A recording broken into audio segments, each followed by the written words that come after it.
आबा नेहमी सांगायचे म्हणजे मोहिते दाजी की साहेब म्हणजे देव.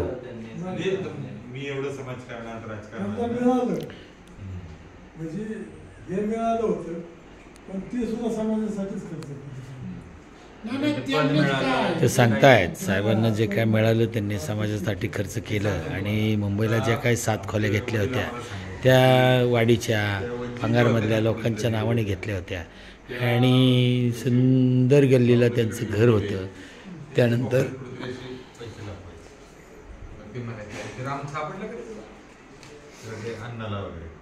पण ते हे म्हणायचे हा तिथं बघितलंय हे बघ म्हणजे तिथं आहे वगैरे असं तर ते त्यावर संस्कार आहे कोरदोन चांगले बरं का कोरदोन चांगले तर का असं तर ते आम्हाला सांगायचे भाऊ की अशा पद्धतीने आम्हाला त्यांनी टेस्ट घेतलेली वगैरे आणि जिल्हा परिषदमध्ये काम करत असताना ते म्हणायचे अरे माझ्यासमोर ते कशी देवाणघेवाण चालतं आता आपण आमचे वडील स्वातंत्र्य सैनिक मी बघत नाही मग आम्ही शेवटी त्यांना जवळजवळ 10 वर्ष अगोदर रिटायरमेंट घ्यायला लावतो